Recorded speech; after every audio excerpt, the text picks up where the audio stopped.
from Canada to attend this web meeting. Okay. Now, let me see here. Now, are you able to see the full screen now? You need to close down your sharing. I mean, the screen, your shared screen, need to close down first. Which one? What should I do? Oh, I don't know, operator, you, which one? Let me see where.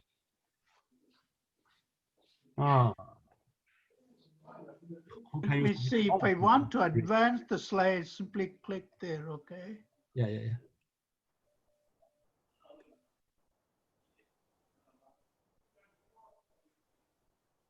Actually, I'm not very familiar with Zoom. Only can operate my screen. Okay, I'm able to operate the slide, okay. Now, what do you want me to close? What's the time? We still have 15 minutes. So we still have. Yeah, you could leave the screen here, your slides here, or you close your screen. I will leave the screen as is. Yeah. So I will take myself off. Yeah. And then we will wait, I guess. Yeah. Professor Shan, can I ask what you prefer us to call you? You can call me Sean. Okay. So, and I would like to briefly introduce our two hosts, Professor Long Yi Shao, who is just talking with you. Yes, Professor Long Yi Shao from China University of Mining and Technology, Beijing, and Professor Santanu Banerjee. Yes, I know Santanu very well. Yes, also the Associate Editor-in-Chief of Journal of Paleogeography. Yes. Yeah, so they will be hosting the two individual sections of our conference today. Okay. I need to get a cup of tea. Now, you are going to give a brief introduction, correct? Yes, before there will be a beginning remark including a very brief introduction to Journal of Paleogeography and our conference. So it will be delivered by me at the beginning of the conference. Okay. Yeah, and each host will briefly introduce the background information about the speaker. Okay. Yeah. The only thing I just wanted to mention, I already sent an email to you about the question and answer sessions. Yes. What happens is in some meetings, they allow questions to be asked during the talk itself. Yes. In some meetings, they allow questions only after the talk is over. Now, I would prefer for in this session, for the talk is over, then we will start the question and answer session. Oh, yes. Otherwise, it will be interrupting, it will break the chain of thoughts and things like that. And also we will lose track of the timing. So that's what I would suggest. Mm-hmm. And although today, I don't know the audience how they will ask the questions. Many of them, I guess, they like to type out their words for question, not directly speak out, I guess. So we will notice, maybe we only take 2 or 3 questions after each speaker. And also another maybe what we can do is that, we can ask the persons who are interested to ask questions to put in chat, and then the host can ask these persons one by one. Otherwise, what will happen is that simultaneously they can start asking questions. So this is one problem. So first we can ask them that put a chat that I want to ask questions. So it should be seen by the host, and the host can then ask that particular person to ask these questions. Okay. So no question during the talk. No question during the talk. That question doesn't arise. So at the end of the talk, at the end of the talk, and that too, it should be serially, not that at the same time, many of them start asking questions. Yes, yes, that's where the host can control the number of questions, which question should be asked first. And also, I have a feeling some students may ask questions in Chinese, so somebody may have to translate Chinese into English. Yeah.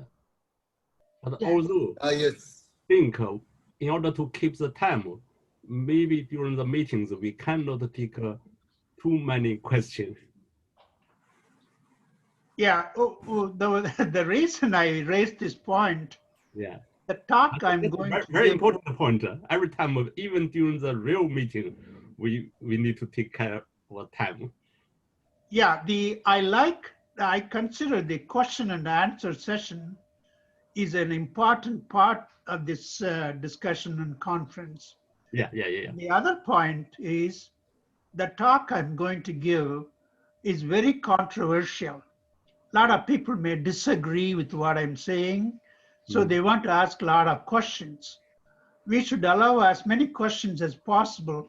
We have 10 minutes for this session for my talk. So we'll try to allow as many questions as possible, because otherwise they'll be very disappointed if they have a question and I am not able to answer them in time. So.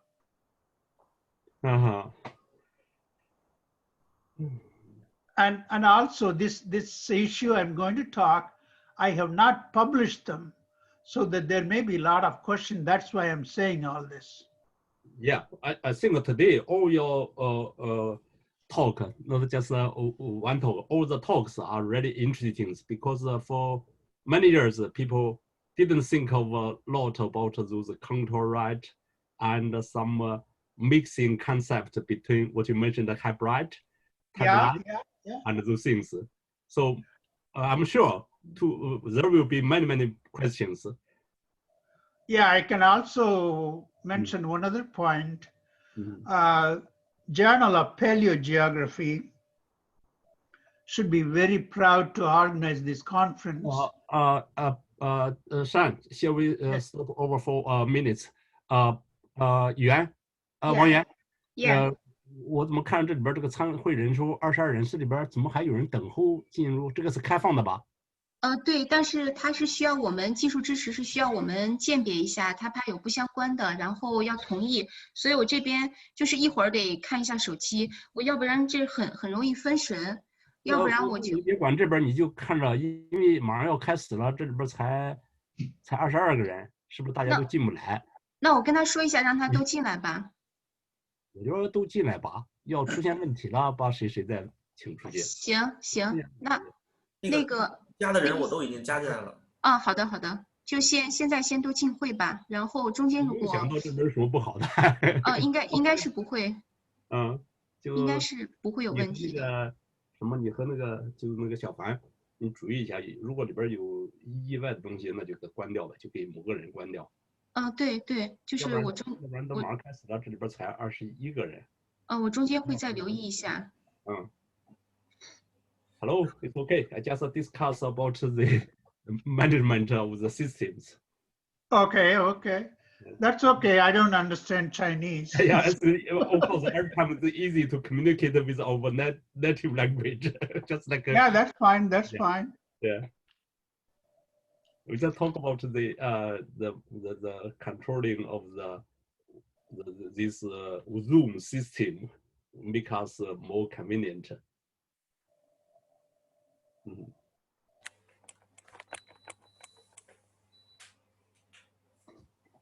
I think we have some minutes. 吴英业，吴老师。We'll be starting. My time is about 5 minutes to starting time. Correct? This is Professor Wu Yingye from our Petroleum Research Institute of CNPC. He is also working on the sedimentology, especially translating a book from the Catano. Good morning, everyone. Sequence stratigraphy. Yeah, 吴老师。Here we have Professor Shanmugam. Thank you, Chairman. I'm glad to hear from you and other speakers. I will learn from you. Thank you. Okay. Okay, thank you. Oh, you are welcome. I'm very excited about this meeting particularly. So hope everything will go well.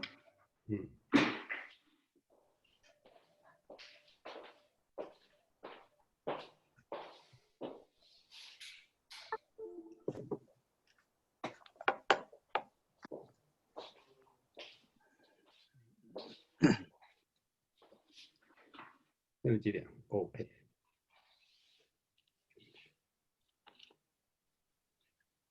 I think it will be nice for this speech to be controversial.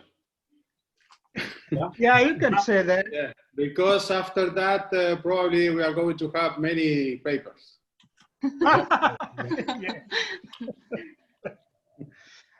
Yeah. But in my view, controversy is the basis of creativity. The more controversy we have, more creative our brain thinks. Yeah. Otherwise, we become lazy. Yeah. Yeah.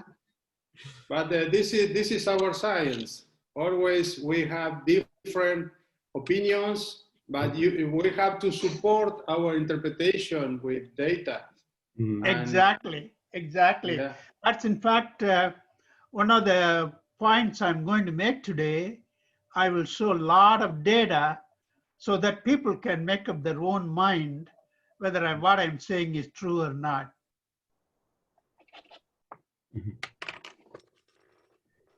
I think the better in the future we could, after this meeting, we should find a chance to see the field, to see the real, true rocks. Yes. Yeah. Yes, that's what geology is all about, rocks. Yeah. Because just like last year or year before, I mentioned I like to follow Carlos to see our rocks in our older basin, because many of them mentioned that's hyperpicnic rocks, right? Yes. Hyperpicnite. So I don't know what's that. And then I asked quite a number of my colleagues. Oh, I have some idea about that, but need to see the real things. And also, Shanmugam, when you give a lecture many years in China, I think people know that sandy debris. Yes. Then many of them introduced me how we should identify the sandy debris. Then, oh, Yes. okay, that's right. But today, possibly I can listen to the talk by yourself. That's why I think when we get to the field, it's easy for us to understand. Yeah, I would like to, except I'm too old. No, not old. Yesterday, I see the CCTV, some Chinese professor get onto the Tibetan plateau. Yeah. In their age 1994, a Chinese professor. Just yesterday, the TV shows, I see the, oh, so not you still have a number of chance to do the field work.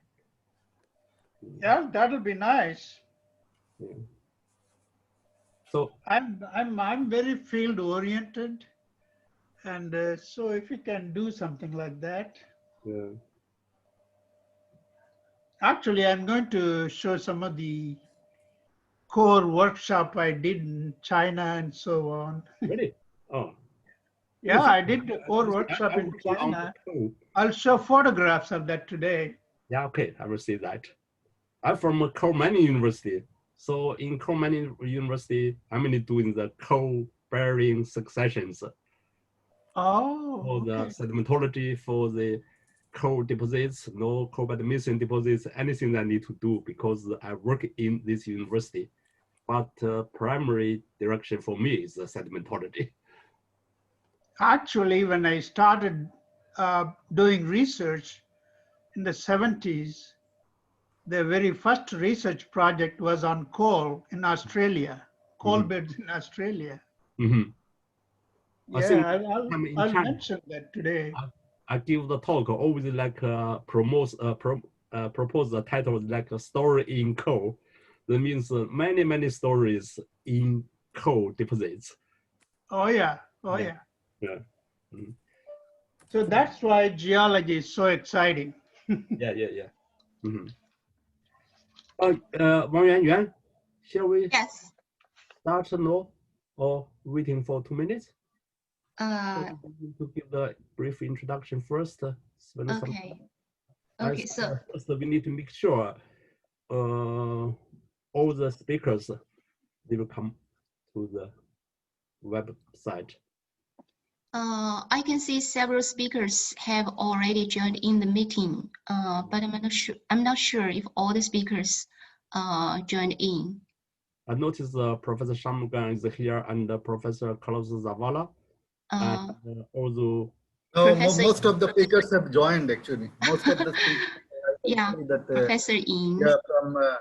Yeah, from Latin America and also Europe. I see that all the speakers are here. Yeah. Oh, good. Okay, good. Yeah.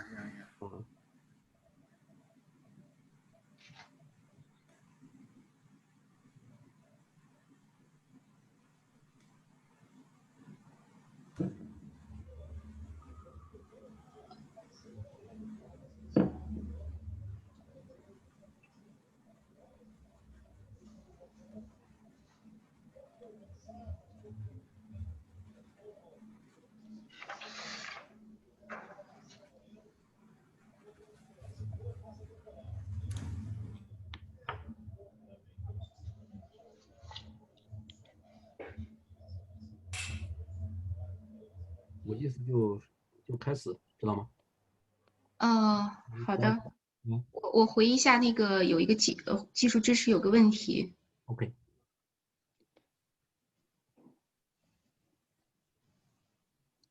Technician do some things. That's a Yuan contacting technician.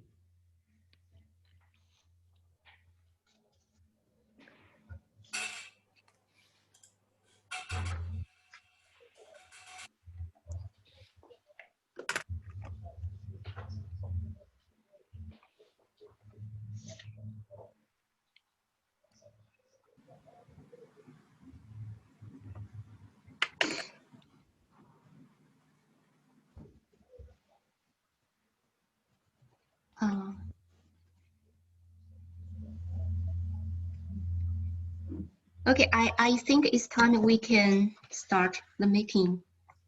Okay. Yeah, please start. Yeah. I think Yuan, you need to introduce the aim, objective meeting. Yes.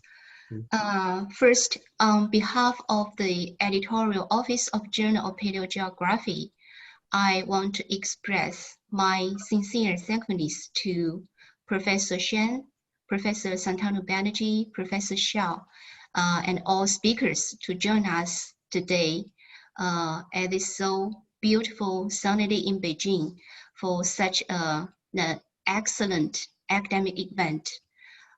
It's all of you who make this possible. And just by the abstracts, reading all the abstracts submitted to, before the conference, submitted to Journal of Paleogeography, I'm so excited and looking forward to meeting all of you together at this global conference on deep water system deposition. So that's the first important. Secondly, I want to take this opportunity to briefly introduce Journal of Paleogeography. Journal of Paleogeography was launched in 2012, so it's a very young journal covering almost every discipline and multidisciplines related with paleogeography, including lithophysics, paleogeography, and sedimentology, tectonal paleogeography and biopaleogeography. I'm not going to into details since you can go to the website, the journal's website for the aim and scope of the detailed information. And currently, Journal Paleogeography is cooperating with Springer Nature with an open access publication pattern. So all papers submitted and published in Journal Paleogeography will be in the open access pattern. And also, we have a small but very active, energetic, and dedicated editorial committee in which the editorial committee members are from over 16 countries in the world. And all the editorial committee members covers their research domains, covers all the sections of this journal. And also, we have provided the following benefits to the authors, including you can get one hard copy and reprint issue when you published your articles in Journal Paleogeography, and also have the priority for applying for the funding support to attend the International Conference of Paleogeography, which will be held every 2 years. And up to now, we have successfully held from the 1st to the 4th International Conference of Paleogeography, and the 5th International Conference of Paleogeography will be held next year. So here I want to, on behalf of the editorial committee and also the office, to sincerely welcome all of you to join the conference to be held next year. And in the ending, I want to also express my sincere thankfulness to all the attendees today to join us. We expect for a big, an excellent, successful, big academic event on this topic. Thank you so much. Professor Xiao. Yes. Yes, I think time really very very limited because we only have 1 day meeting. And the main topic is today we know that's a deep water depositional systems, but we were dealing with a number of different or new concept or old concept. And today we know the major topic is the deep marine, deep water. And we also know that in the very early last century, 1930s, I can't remember the daily or some people noticed the graded beddings or note the deep marine deposits. Then later we know a name called Kunan. He used fluid experiments to confirm the graded beddings is formed in the deep marine settings. Then later people realize the gravity sediments is very important. I think all us know very famous names, Bouma Sequence. Every time when we go for the fieldwork, we try to identify the Bouma Sequence. Even though the Professor Shanmugam has different ideas, we will listen to his talk. And although later we have the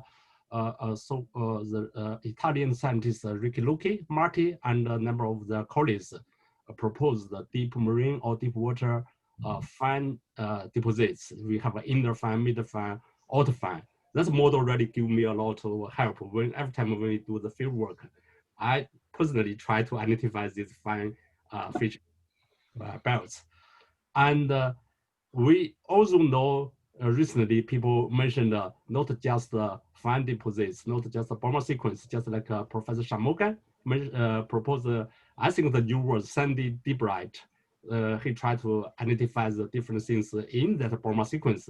That's my colleague, my friends told me. Today we can have a real listening, real talk I can listen to. And recently we still argue about the what? We got argue about the what's special deposits, hyperpicnite. Hyperpicnite deposits also interesting. I try to discuss with a number of friends, but today Yuan and the editorial office of Journal of Paleogeography organized this special workshop. I think the most of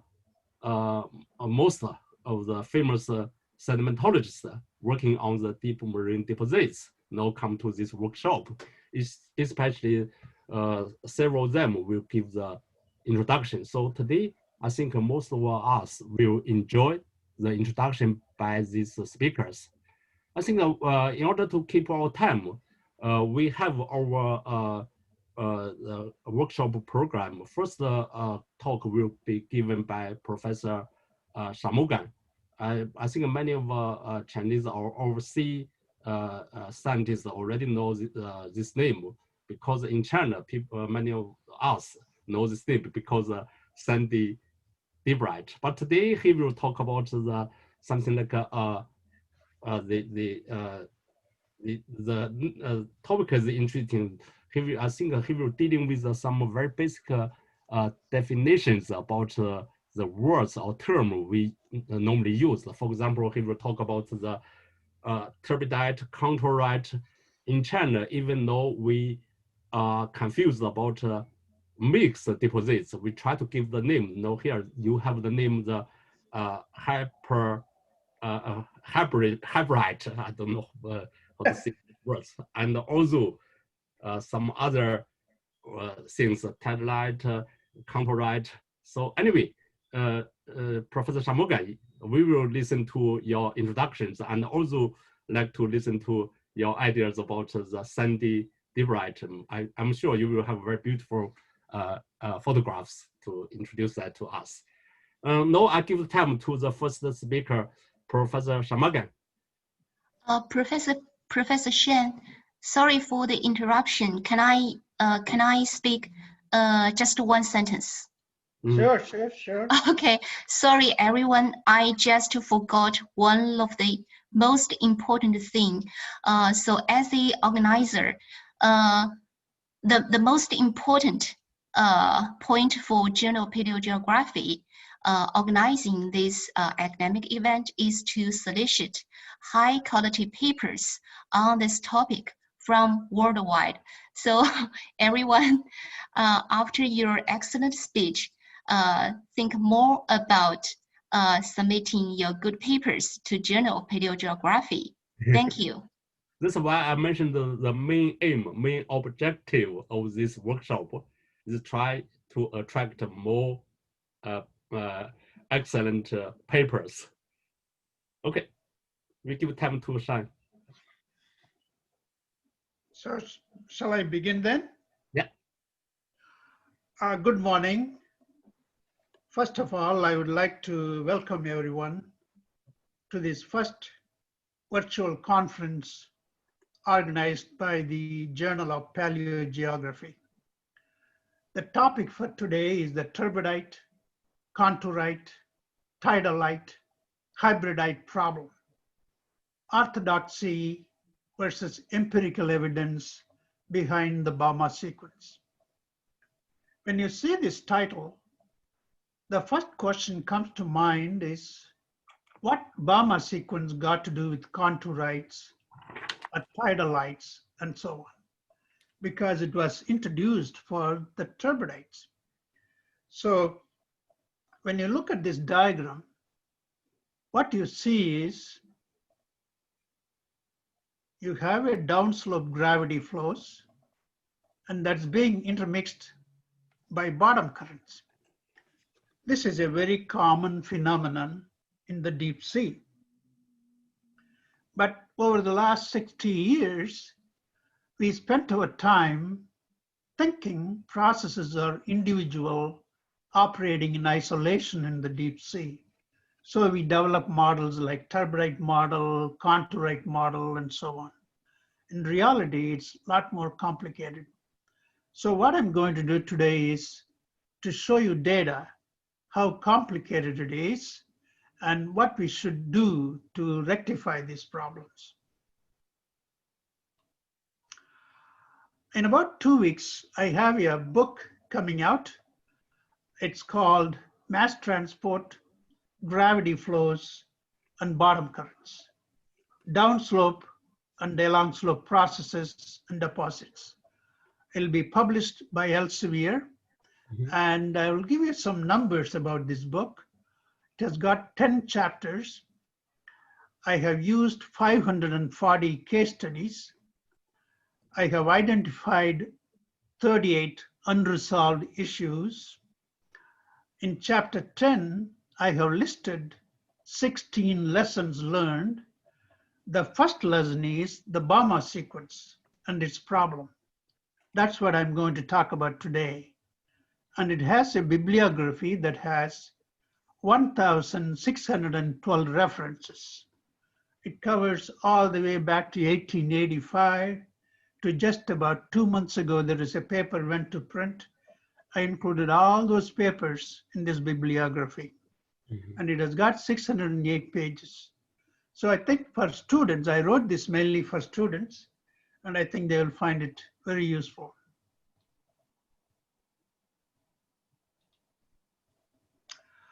This talk today is the story of the Bouma sequence. It was introduced in 1962.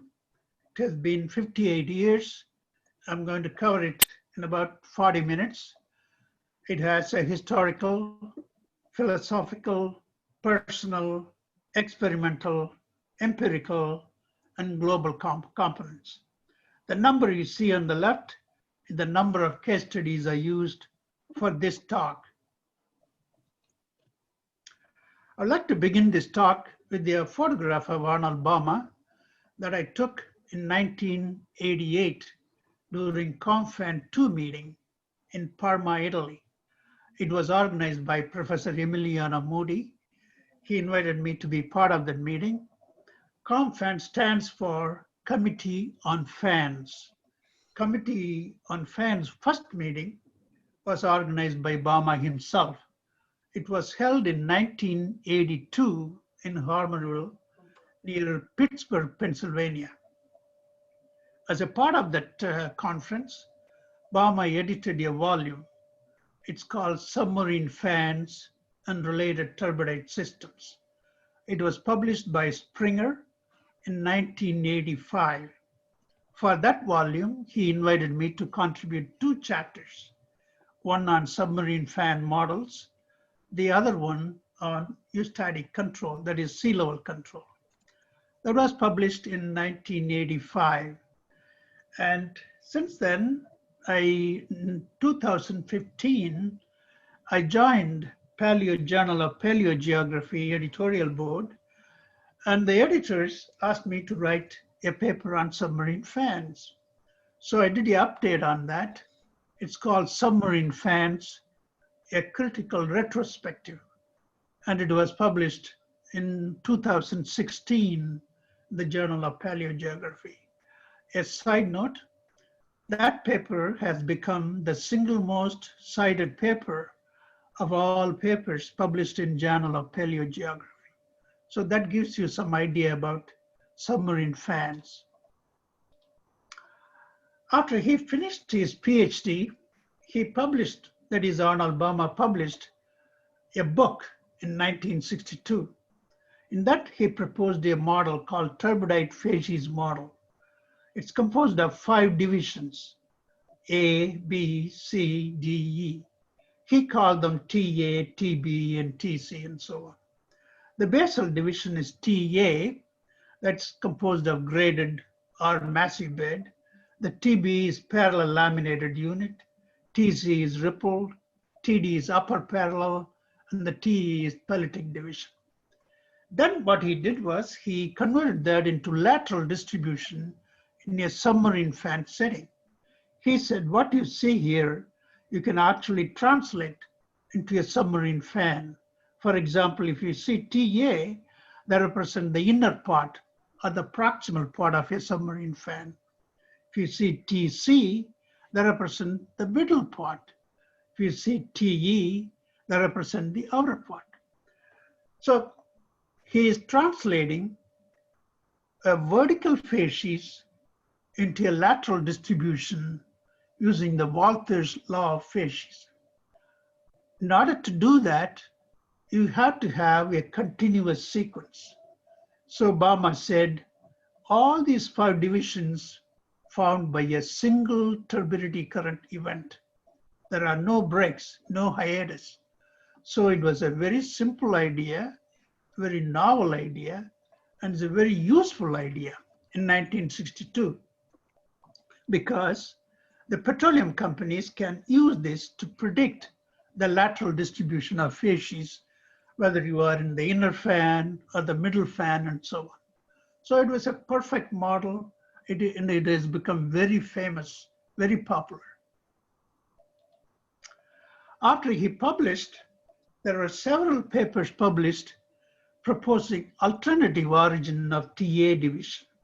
For example, Hamson-Fanestack said it is an anti-dune origin, and Stauffer said it's a grain flow, and Middleton said it's a pseudoplastic quick bed. I said it's a sandy debris flow. What's all this? Because of all these different opinions, it becomes very controversial. So that's where I'm going to talk about Bouma sequence in great detail today. The other controversy is published by Leclerc and Arnott. It's published in Journal of Sedimentary Research. They said there is no reason to explain TA to TB. They said the debate over the upward change from TA to TB still remains unresolved.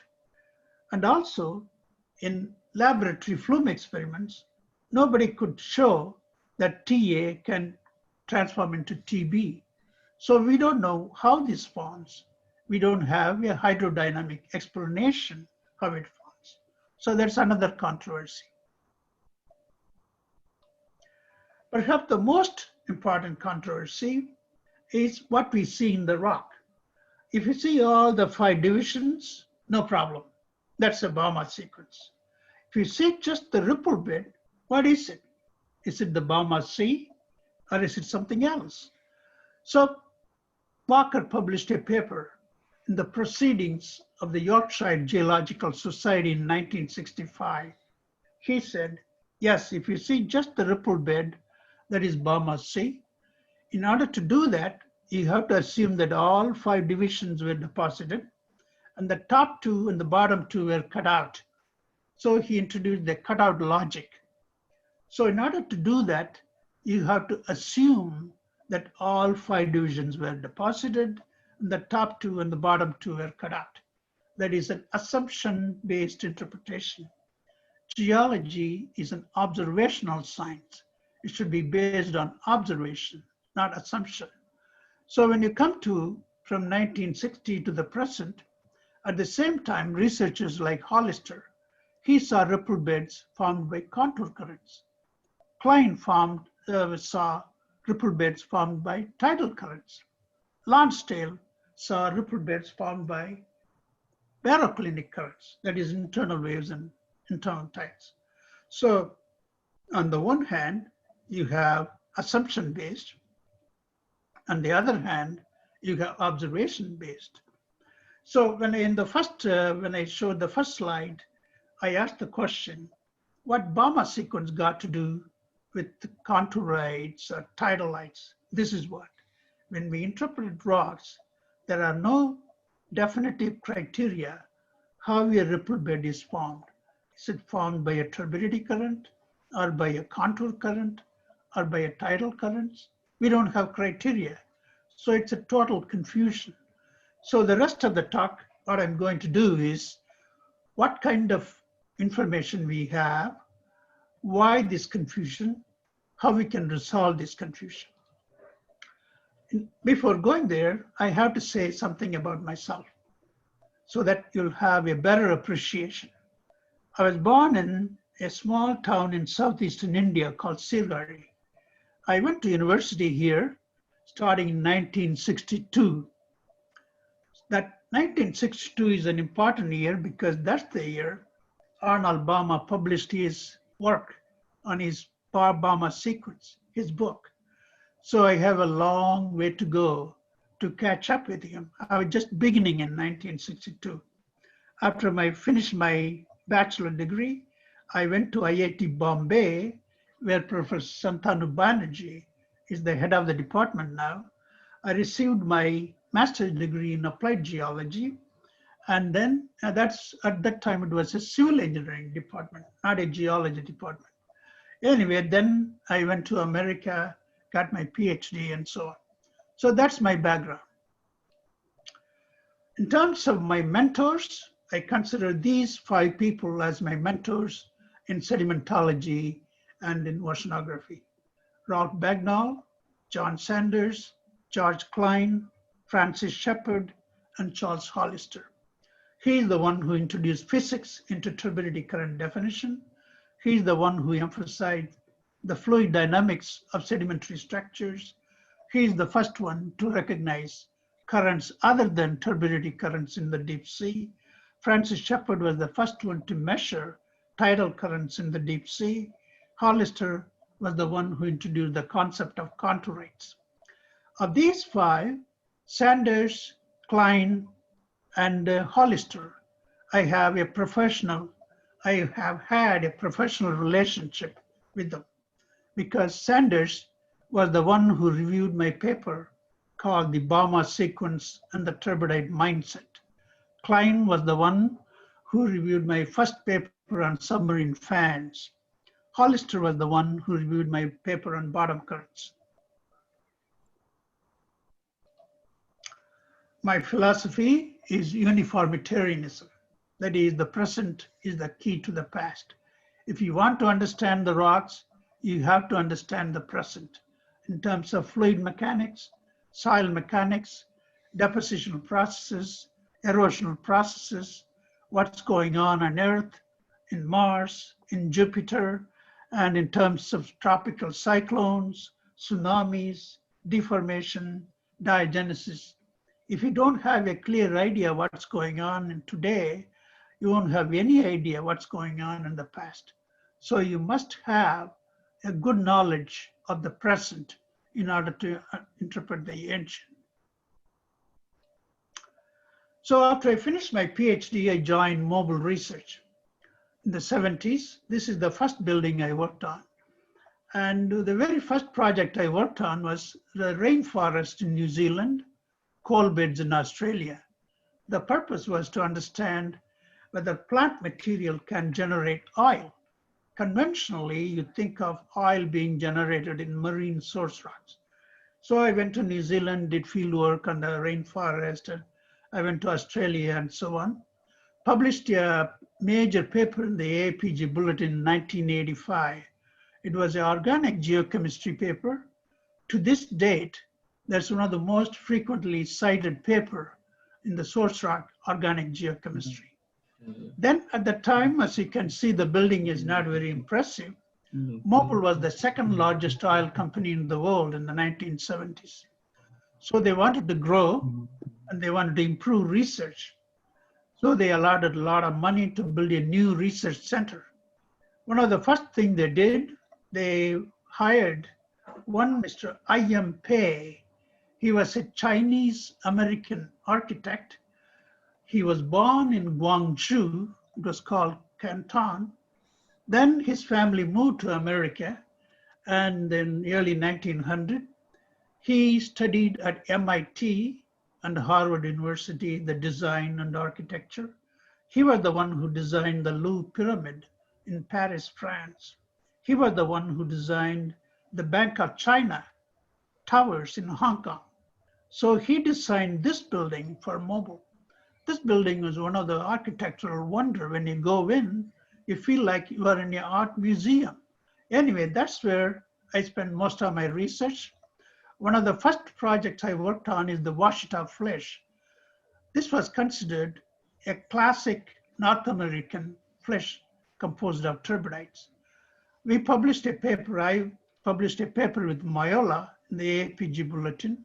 We said it's not turbidites, it's all mainly sandy debris flow and other mass transport deposits, bottom current deposits and so on. People are very upset a lot of people got angry at me.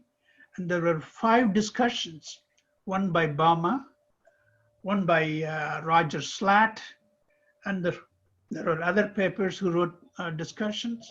Anyway, the AIPG bulletin published 48 printed pages, all those discussions and replies. That is the longest discussion and reply in the history of AIPG bulletin for over 100 years. Then I studied North Sea basin floor fans. I did the same thing. I said these are all mainly sandy debris flows and bottom current deposits. There was a major discussion written by Hiscott, Pickering, Bouma, Neller, Postma. These are top sedimentologists on deep water research. I wrote a reply. So that's also published in the AIPG bulletin. I also studied other areas like Nigeria, China, and so on. Then I moved into this building. This is where I studied Gulf of Mexico, bottom current deposits, southeastern France, the unknown sandstone. That's where Bouma did his PhD and developed the Bouma sequence.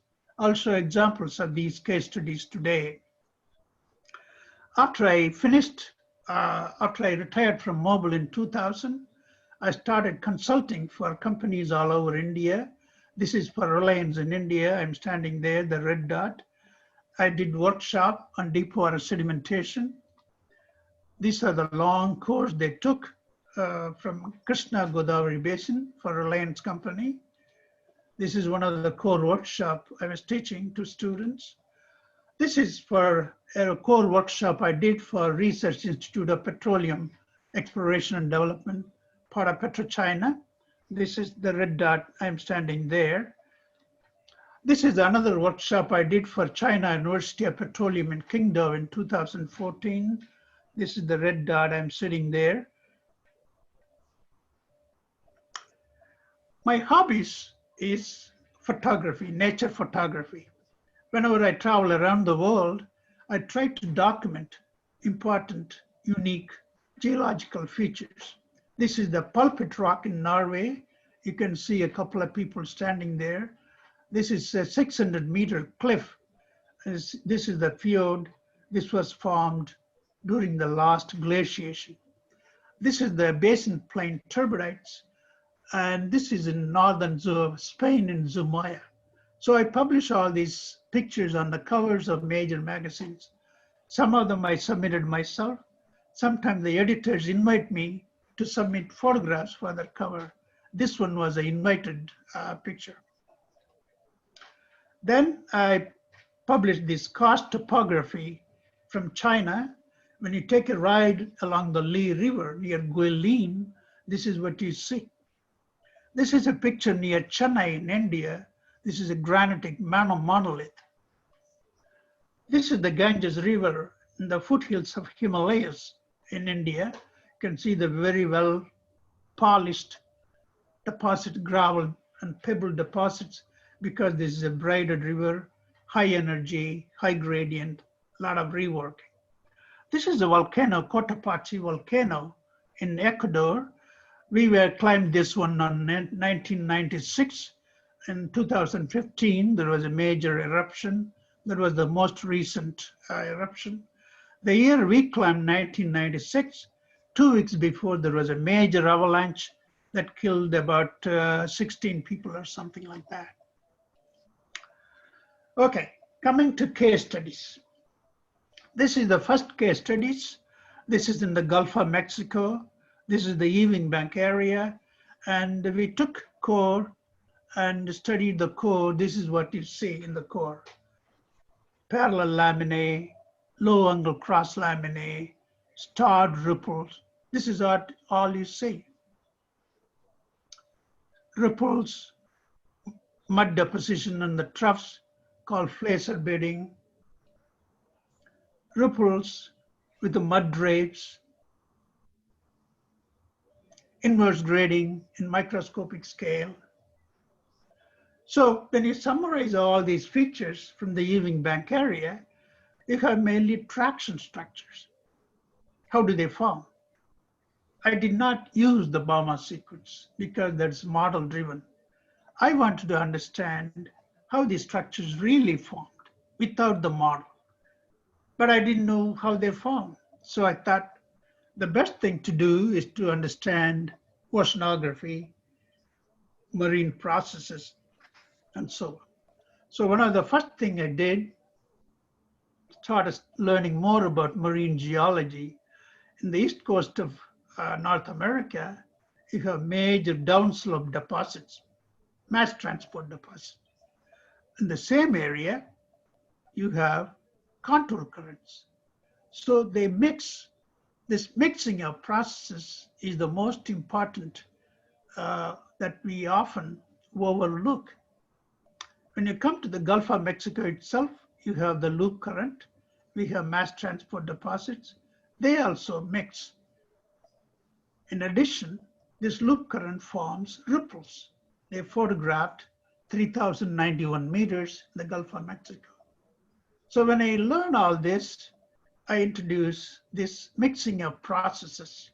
This I published in 1993 on the AAPG bulletin. This, now we call this hybrid flows. I'll talk about this a little later in the program. Then as we go more into the global processes, this is the global circulation of water masses. I will show a couple of examples from various areas like the Mozambique, Gulf of Cadiz, Antarctic, and so on. This is the Mozambique abyssal plain formed by the Antarctic bottom water, longitudinal ripples. This one from the Atlantic margin, studied by Hollister, his PhD work. He saw little ripples, cross laminae, and so on. He interpreted them as contourites. He did not apply the Bouma sequence. This is from Antarctica, Piper published. He interpreted these lenticular laminae as contourites. He did not apply the Bouma sequence. When you go to Gulf of Cadiz, we have the Mediterranean outflow. This is a very complicated area. It comes in, the flow comes in as a channel current, and it expands, and it becomes a genuine contour current. So the Gulf of Cadiz itself is a very complicated area.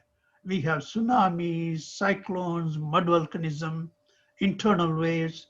So this is not an ideal place to develop a facies model.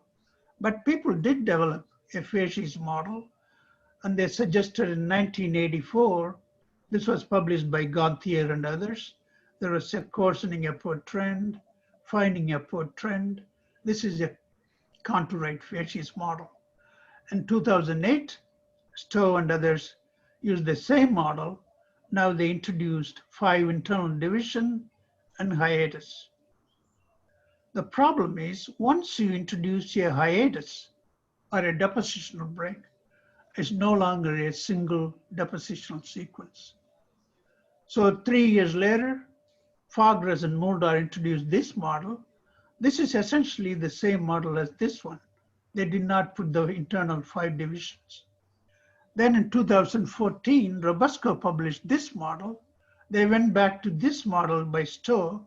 They put all the 5 divisions and the hiatus. This year, Stowe and Smiley published their model. They kept the 5 divisions and they got rid of the hiatus. So when you look at this model, this appearing and disappearing of the divisions and the hiatus, it's very confusing to people outside who does not know what's going on here. So it's a confusion. But they took core from this area. There's a paper by De Castro and others published, and they showed this picture. It's a wispy and lenticular lamina. This suggests there is bottom current reworking, and it's also a sandstorm system. By the way, De Castro will be giving a talk in this conference. The last talk in this conference is by Sandra De Castro. Then Stowe published this model, this base cutout, top cutout model. The problem is, again, you have to assume something was there then something was cut out. So that's an assumption-based interpretation. As I mentioned earlier during that turbidite sequence, this is not a good idea to use this cutout logic. He also introduced sandy contourite model based on the work of Brackenridge and others, 2018. He proposed large-scale crossbedding. So he says this is based on the works of Brackenridge. When you go and study Brackenridge and et al. 2018, they do not document large-scale crossbedding. So there is problem. How this model came about? What is the database? So these are some of the problems we face. The other problem is nomenclatural one. In 1981, there was a paper by Lowell and Stowe. They said the cause of the current is not necessarily critical to the application of the term. The term here is contourite. What they're saying is you can apply the term contourite loosely to any currents, whether it is wind-driven currents or tidal currents or baroclinic currents. You can use the term contourite. Hollister said you should use the word contourite only to deposits of contour currents. So this creates confusion. The same kind of confusion was caused earlier and also later by a paper by Mooti. He used the term turbidite for deposits of grain flows, debris flows, fluidized flows, and turbidity currents. This causes confusion. Sanders said you should use the term turbidite only for the deposits of turbidity currents. So when you read the literature, depending upon what philosophy the author is using, there is no clarity what the word turbidite means. Is it a deposit of a debris flow or is it a deposit of a turbidity current? So these are the problems in the literature. So let's move to the second topic. That's the tidal currents. Shepard and others spent 25,000 hours of measuring velocity of currents in submarine canyons. They are mainly tidal currents. We don't have such currents, velocity robust data sets for turbidity currents. What Shepard did was they measured upcurrent and downcurrent velocity, and they matched it with tidal charts for a given area. As you can see, it matches perfectly. The tide matches with the current direction. That means the tides causing the currents in the deep sea. So we have tidal currents in the deep sea canyons. So using that concept, I started applying this to the Ida field in Nigeria. We have a canyon, we have core, these are slump deposits, and they are interpreted with double mud layers. How they form? I could say these are Bouma TB divisions, but I did not. I was looking for the real reason how they form. I found out that in the tidal currents, when the current moves this way, it forms traction structures. During the slack water period, it formed the first mud layer. Then the current reverses, you form the traction. Then during the second slack water period, you form the second mud drain. So you have double mud layers for tidal deposits.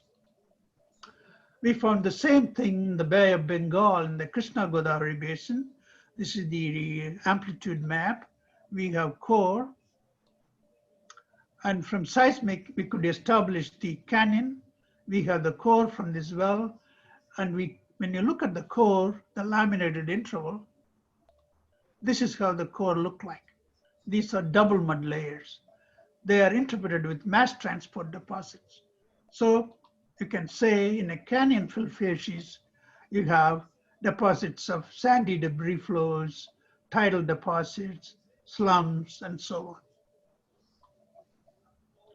The next topic is the internal waves. NASA has published a lot of examples of internal waves in the satellite images, and this is from the Andaman Sea. In 2013, I gathered 51 examples of these internal waves, and these are shown all over the world.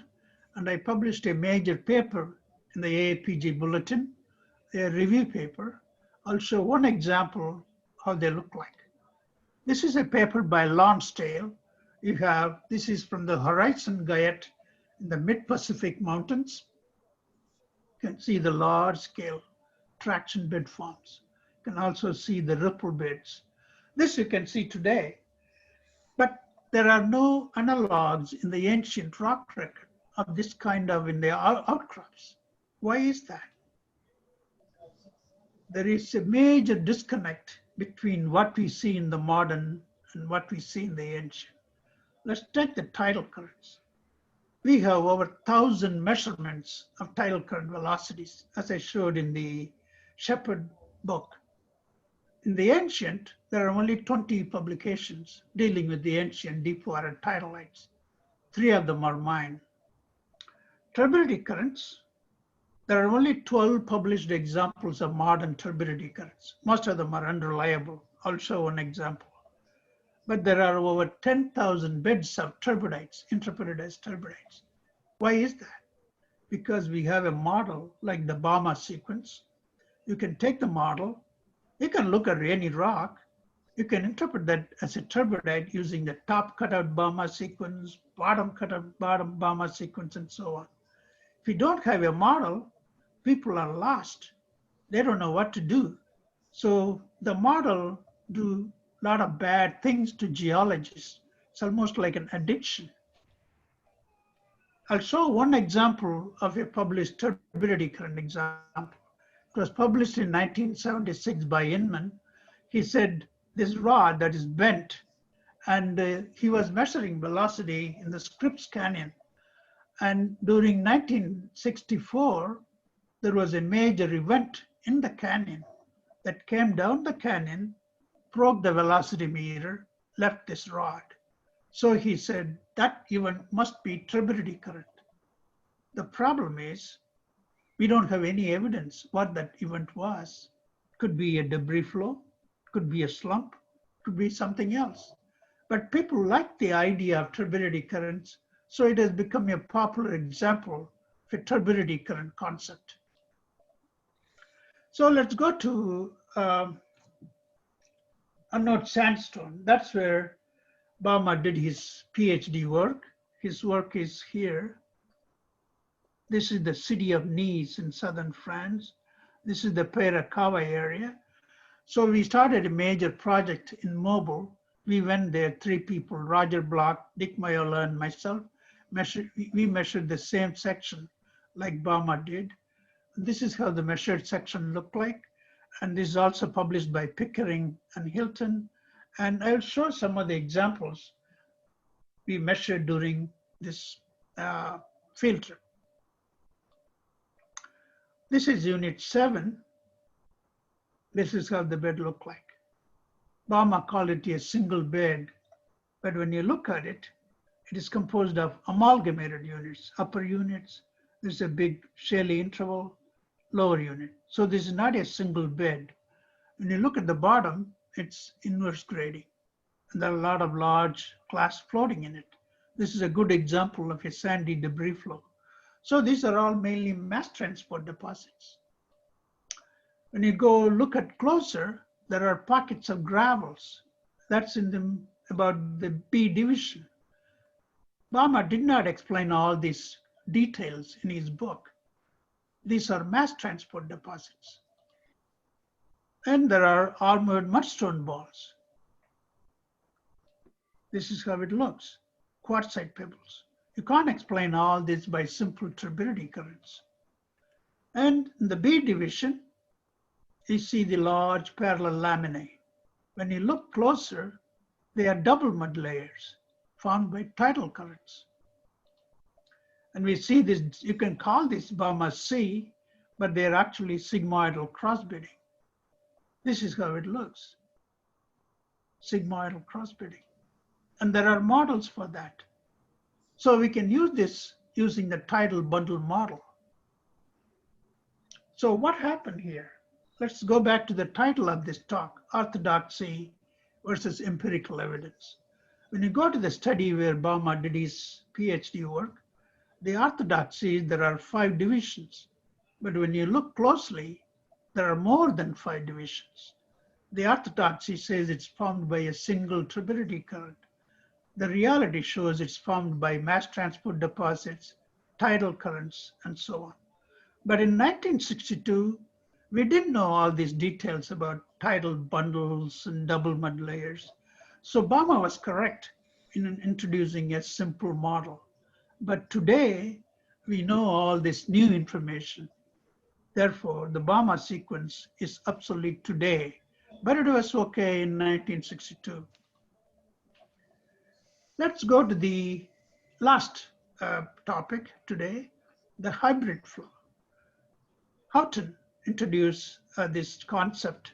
The gravity flows go down the slope, they transform, they form hybrid event beds. Let's understand what hybrid means. If you go to the Oxford Dictionary or the Cambridge Dictionary, the word hybrid comes from the word hybrida, Latin word. What that means is there are 2 different species. When they merge, they form the 3rd species. It happens in plants and animals. In the animal kingdom, when if there is a horse and a donkey, when they mate, they generate mule. That's a hybrid species. But that's not the case here. You can take a gravity flow, debris flow, goes down, can transform into turbidity current. That's flow transformation. So these authors applied this concept wrongly to hybrid flows. This is just the opposite. In this case, you start with 2 species forming a single species. Here you start with a single species forming 2 species. The aspect of flow transformation is nothing new. This was published by Norum long time ago. Debris flow become debris flow and turbidity current and turbidity current by itself. And we did experiments. We introduced debris flows. As they move down, they transform. This is how it looked, basal debris flow and upper turbidity current. These are flow transformation. They are not hybrid flows. So when you take hybrid flows, the downslope gravity current and the along slope bottom current, they form hybrid flows. They form traction. So the conclusion of this presentation is we should focus on hybridites, traction structures that are important but are underrated because we hung up on this n-number facies models. We overlooked the most important mixed facies. So avoid facies models. I'm sorry. That's a reminder for me to the time is up. Yeah, good. Anyway, hold on. Let me try to stop this thing. Thank you for keeping the time. Yeah. Avoid facies models, identify problem areas that are of future research interest. So I'd like to thank all these people and organizations, particularly today, Dr. Yuan Wang, who invited me to give this talk, Professor Santanu Banerjee, who helped with organizing this program. And I want to thank all of you for taking time to participate in this first virtual conference by Journal of Paleogeography. Thank you very much. Oh, yes, very good lecture, also very good talk, very good nomenclature, the terms we have learned. I think the audience will have some questions. Where can I take the question?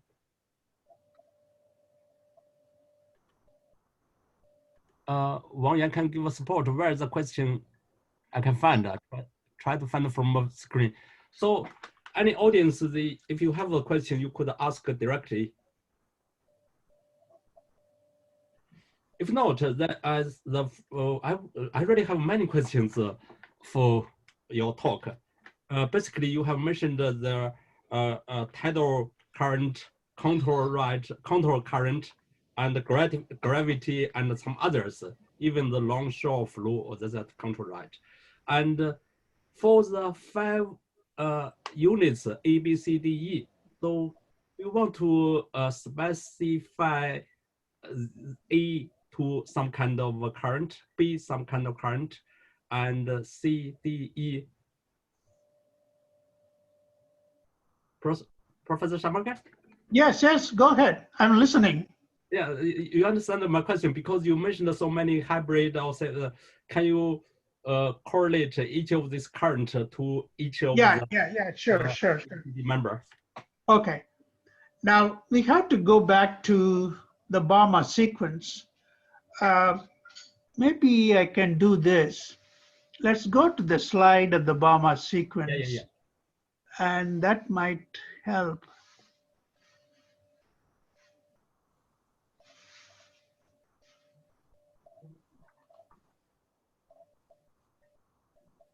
王岩，咱们两个合作着，你看一下屏幕上哪有问题，你说中文，我说英文也行，我就找不着屏幕上问题应该在什么地方。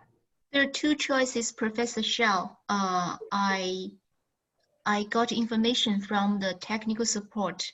One is that you can directly turn on the microphone of the audience, and the other one is just open the chatting window. Can you see the chatting window? No. Oh no, she's talking to me. I think what I would suggest is we are doing fine. I think I understand the question. I'll answer the question. Yeah, please.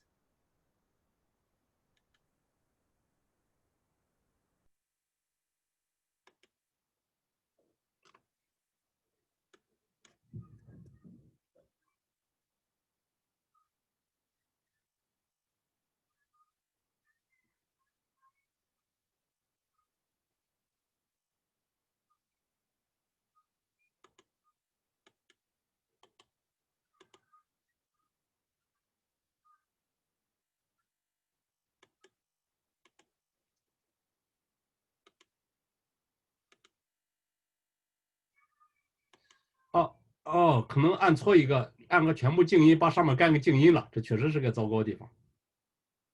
怎么来控制这个不全部去静音啊？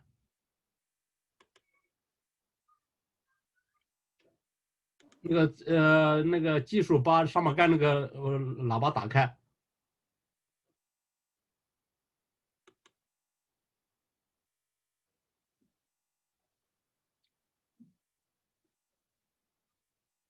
那个技术支持把上面盖那个喇叭给打开，我这儿怎么打不开啊？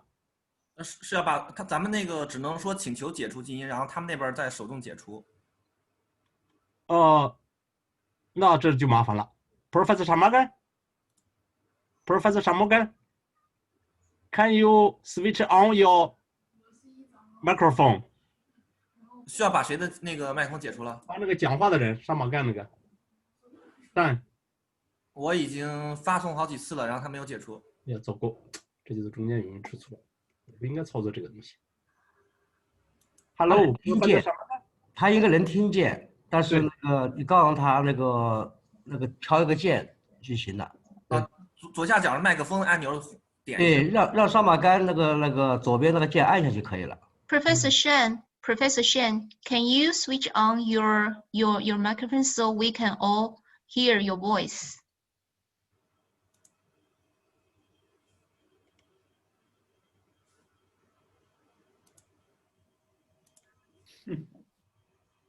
那个不行的话，就给上私聊一下，那个旁边有那个聊天的。哦，好的。让他们看。哦，有这个问题。然后邵老师，我看到有人举手，就是举手的，我们就可以给他解除静音，让他提问。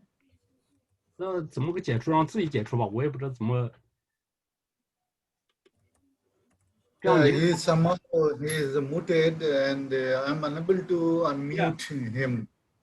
I'm unable to unmute him, and So Santano can put the chat. I see that he is muted. Yeah. So yeah, let's see. Hello, can you hear me? Yeah. Can you hear me? Yeah. Yes. Yeah. Yes, we can hear. Okay, but I lost the picture. But if you can hear me, I can still explain the question. Yeah. Okay, I'll without the, let's see, I would like to show the slides, but I'll try to explain the, answer the question. Okay, the question is, what are those currents, various divisions in the Bouma sequence, correct? Yeah? We have ABCDE for the Bouma sequence. Yeah. Okay, in the original Bouma sequence, the various divisions, according to Bouma, they were all formed by bottom currents, by turbidity currents. The whole sequence was formed by turbidity currents, including A, B, C, D, E. Okay, and according to Bouma, only one process was involved, that was turbidity current. Okay, now I mentioned during the talk, according to Leclerc and Arnott, there is no hydrodynamical reason to go from TA to TB. We don't know why it happens. We don't know how it happens. So that is an unresolved issue. Therefore, we cannot assume that the B, C, D were formed by turbidity currents unless you can demonstrate categorically in the flume experiments. Nobody has done that. So we don't know what the answer is. But the reason I am proposing that the currents with parallel laminae, ripple laminae, they were all formed by bottom currents. It could be any bottom currents. It could be contour current. It could be wind-driven current.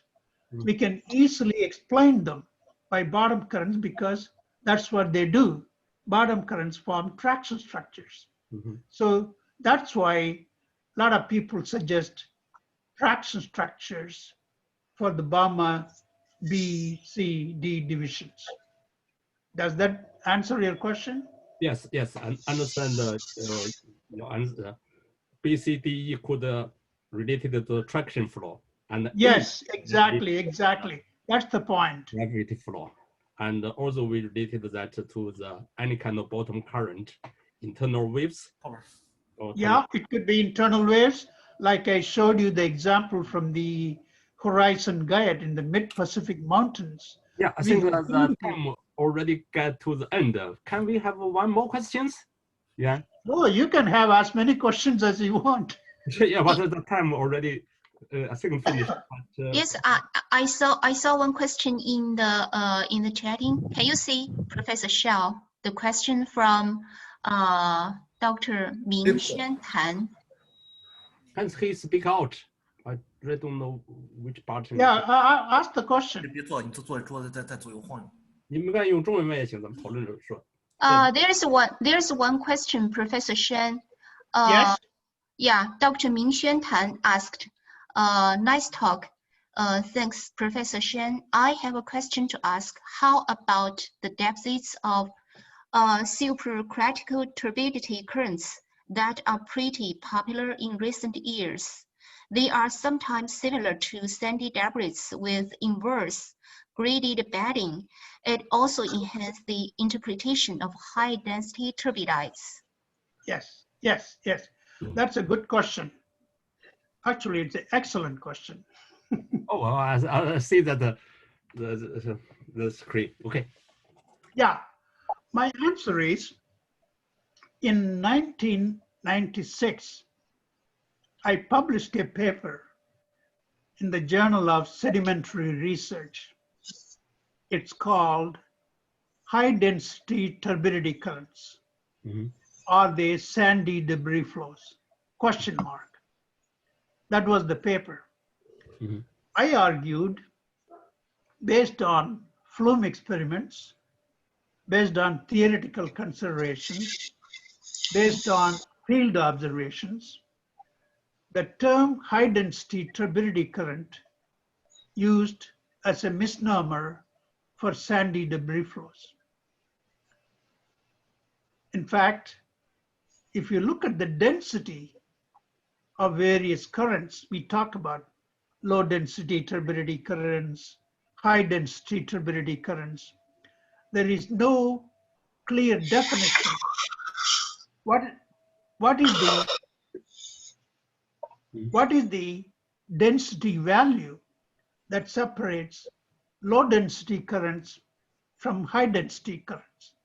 In fact, I showed in that 1996 paper, there is a lot of overlap between high density turbidity currents and debris flows.